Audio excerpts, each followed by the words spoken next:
Hey, it is Tuesday morning, and my name is Maria Destor.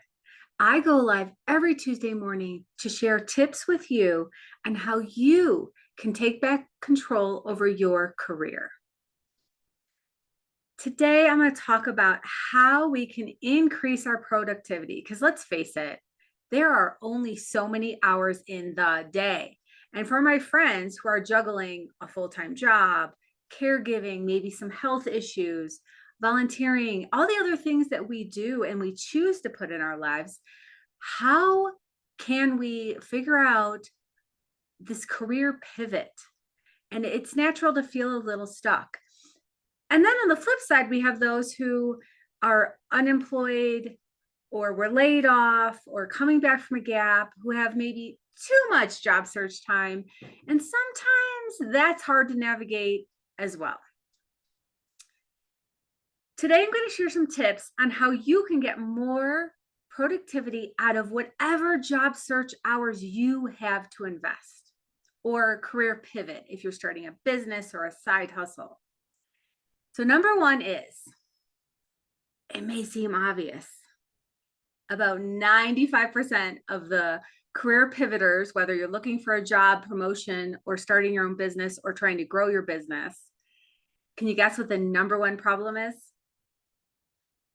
You don't know what you want. You're not clear about what you want.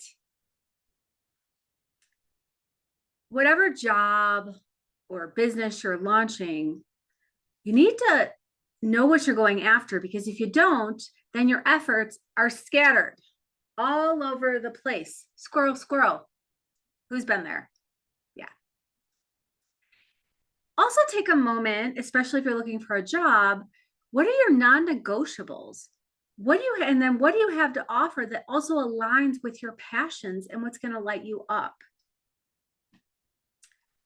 So number one is create that vision. And what I tell my clients to do is remove the pressure. Before you commit to anything, let yourself dream and imagine the possibilities. Because if you don't ever let yourself do that, you're always going to be in a little box. Yes, you have some money threshold that you have to make. Yes, you will have geographic issues. Yes, you might be a caregiver. But it is helpful for you to stop and think about, what could I be if I could be anything?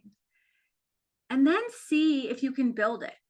Maybe it's not the time. Maybe you're building steps to get there in 3 years when the kids leave the house or whatever. When you commit to an actual direction, you will stop the shotgun approach, and every action you take will get you to where you want to go. And when you're heading in the right direction, you're going to have less of that feeling of anxiety and overwhelm. Number two, get organized. Did you take the step of saying out loud how many hours a week that you have to work on this career pivot? Are you full-time? Are you part-time? Is it a few hours in the evening? Be real about how much time you're going to commit to this career pivot and hold yourself to it as if it were a job and you had a boss and you can't change your mind at the last minute. Because I guarantee if you're winging it, like, oh, I'm working 40 hours a week on my business, I bet you're not. As someone who has tracked my hours for the last, I don't even know, almost a decade, I can tell you that in an 8-hour workday, it is virtually impossible to get more than 6.5 to 7 hours of actual work done. So if you think you're working 40, you're not. Time block, get organized. As far as the next steps in organization, I'm not going to tell you how to do it. Your brain works different than mine. I don't care what you do, just have an organization system. Maybe, obviously having that goal, and then having the intermediate steps, and then having the daily, weekly action steps below it. Put time blocks on your calendar. What I do is once a week, I sit down and I plan my next week. What are the most important things right now? Because they're going to change depending on where you are in your job search or starting your business or growing your business. And if you can think about these things when you're in a good frame of mind and feeling positive versus feeling overwhelmed and bogged down with all of the choices and spinning in negativity, you're going to do so much better. So go ahead, plan out your week. If you're into time blocks, do time blocks. I don't care if you're into to-do lists written on a piece of paper, do that. If you want to use Asana, do that. Whatever works for you and your brain.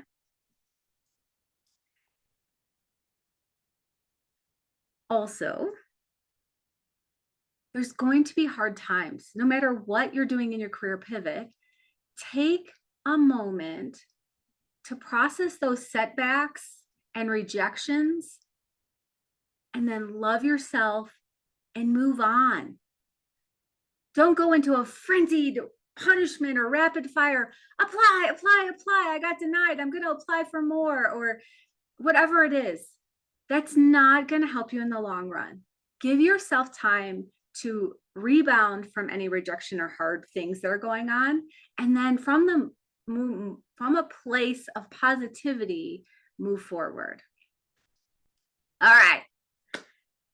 Anticipating the time suckers. Number 3, plan to deal with them in advance. There are going to be distractions. There are going to be time suckers. Number 1, we already covered it. If you have no focus on where you're going or what you're trying to do, go back to that visioning step, start there. And when you're doing open-ended tasks, such as scrolling the job boards or doing company research or doing research for your business, anything that doesn't really have a natural endpoint, set a timer. Yes. When you're doing personal or professional development opportunities, you could sign up for stuff all day, every day. And it feels productive. And I'm not saying that it's not, but when you plan your week out, stop and determine how many hours a week am I going to give to these professional or personal development things? Is it 1 to 2 hours? And hold yourself to it. Because I can tell you, it's really easy to fill up your calendar, and suddenly every one of those things, when you leave, you have to-dos. They give you ideas, they give you directions to go in, and suddenly you're going to be so confused with all the things that you might be or should be doing. Just pick 1 or 2, prioritize. Social media or anything on the internet.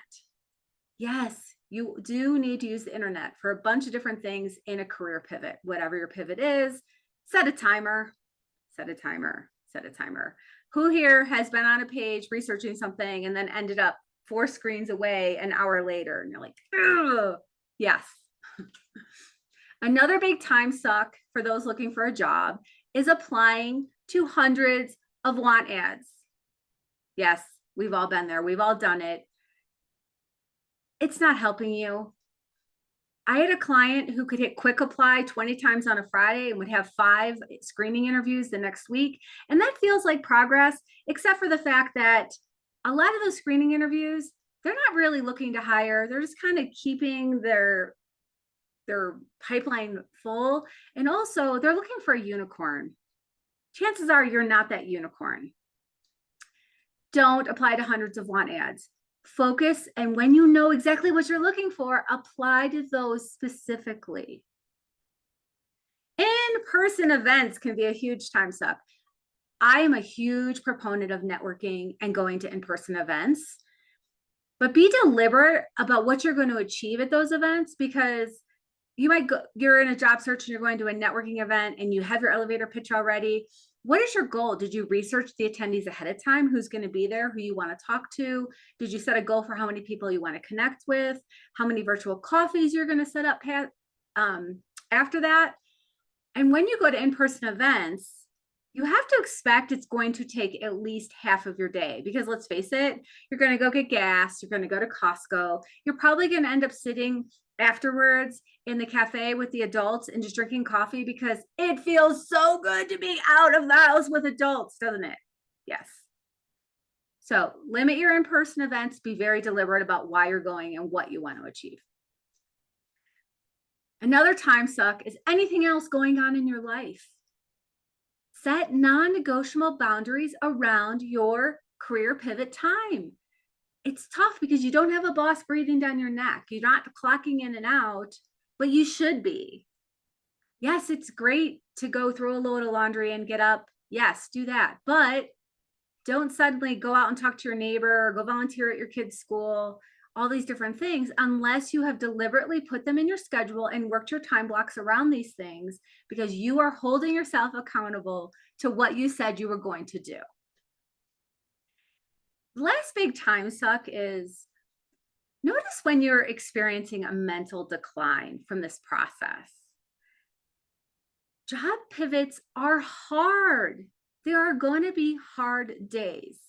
And instead of spiraling further into this pit of anxiety, oh, I got to do more, I got to do more, I have grit, I'm going to just keep moving forward, maybe try for once to do the opposite and say, you know what?